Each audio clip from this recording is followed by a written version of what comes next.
let me give a brief update of on the EU NDC. You probably heard that it was submitted in December.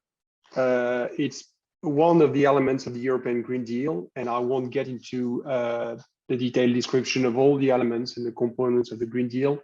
You may have had some presentations about it before. I'll focus on the climate ambition aspect of that, and in particular, what's going on currently about that in the EU.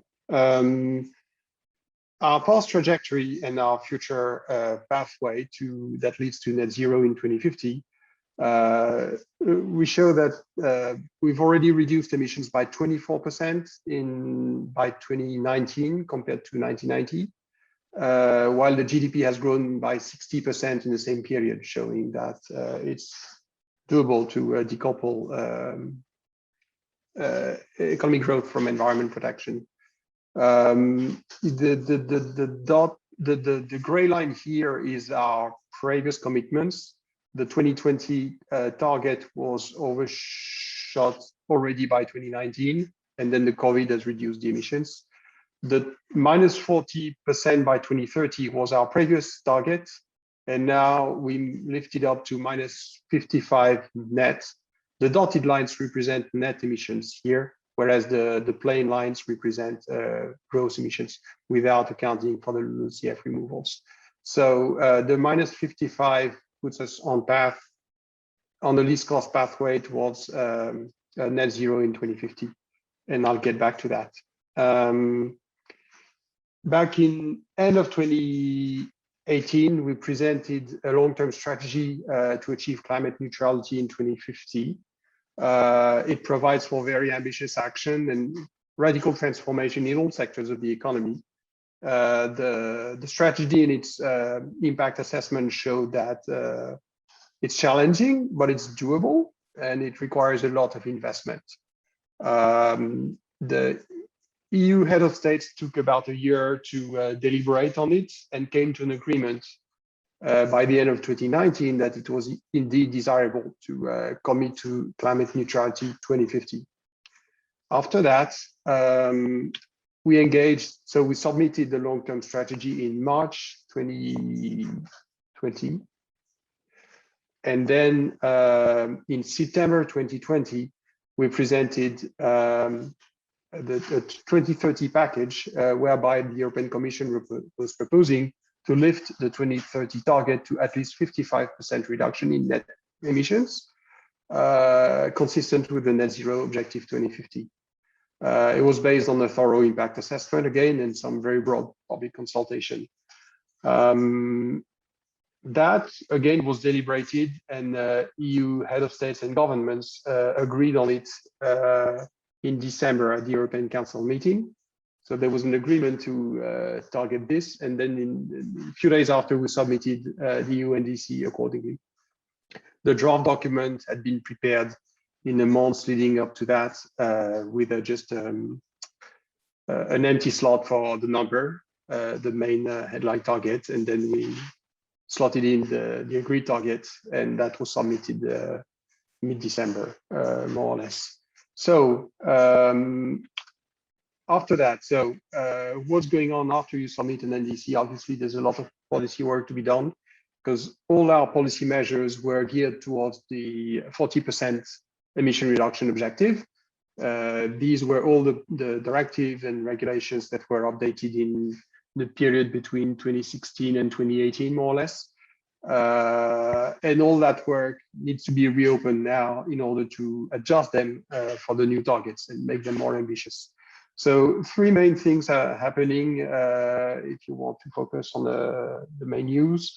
One is that we presented an EU adaptation strategy last month. So this is a big development for us.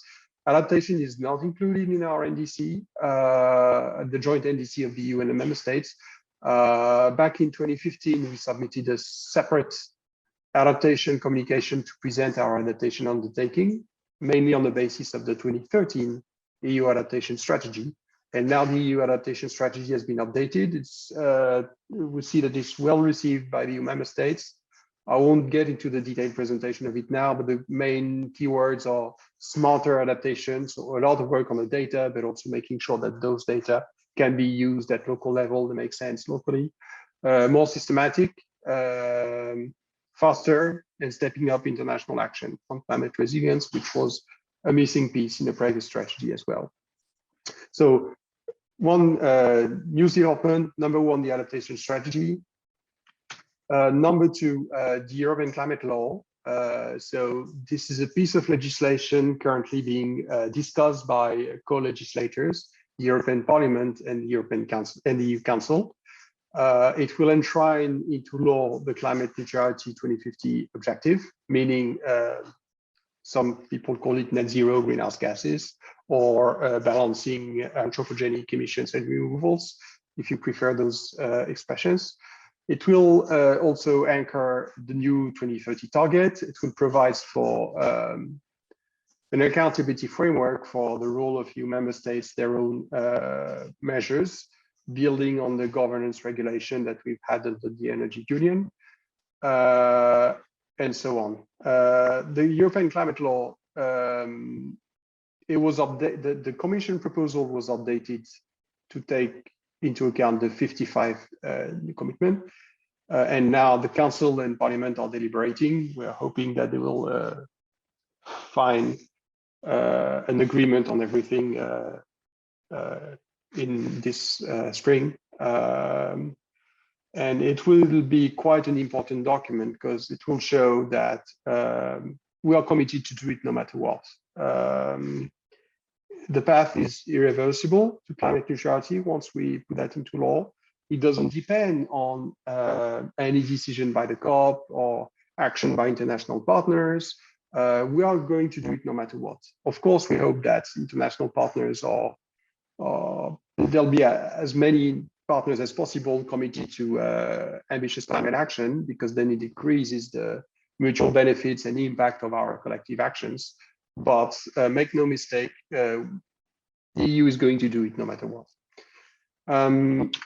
The third element in the news piece I want to bring this morning is the Fit for 55 package. Unfortunately, I can't tell so much because this is going to be presented in June. This is the package of new legislative and non-legislative measures that uphold the 55% commitment.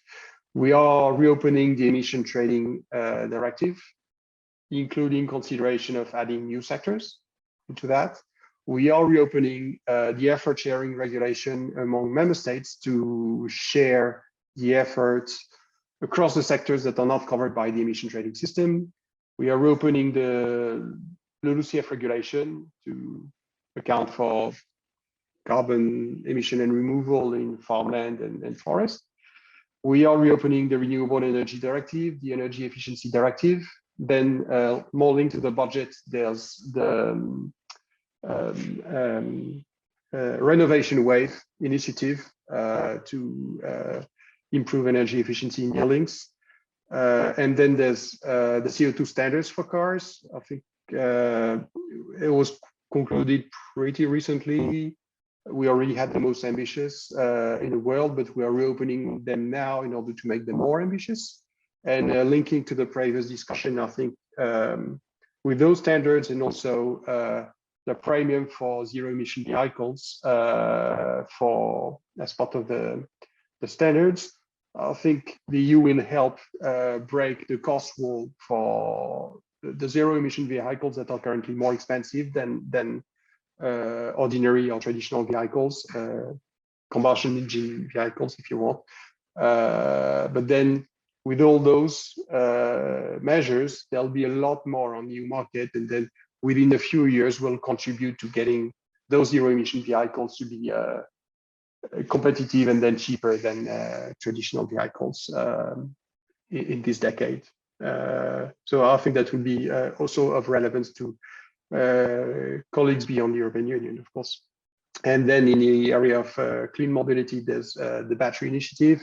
Of course, there's an initiative to install 1 million charging stations across the European Union by 2025, focusing on the area that are less well served at the moment, and then there's extra measures on alternative fuel infrastructure and so on and so on. So watch this space. The proposals will be released in June, and then they will be deliberated in the Parliament and Council.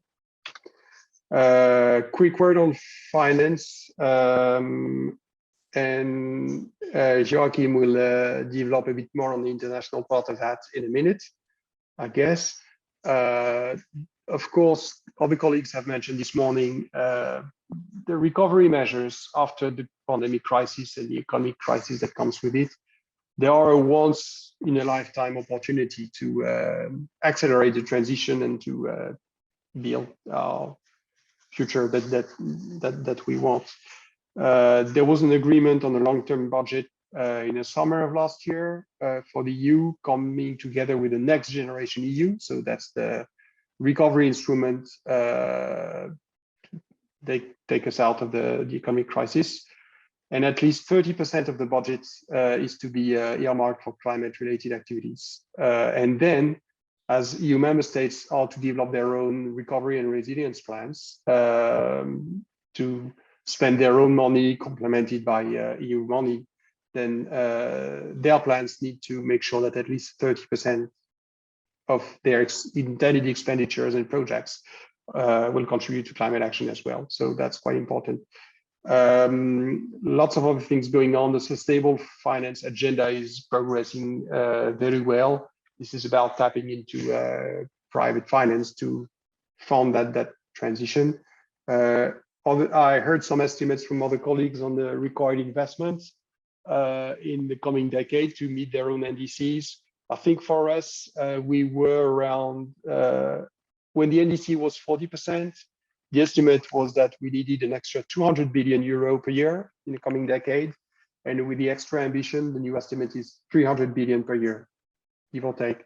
So that's quite substantial. It's doable, but it's not easy. So we are refurbishing the finance sector regulations in order to make sure that we promote, we help reorient the investment capacity into our green objectives.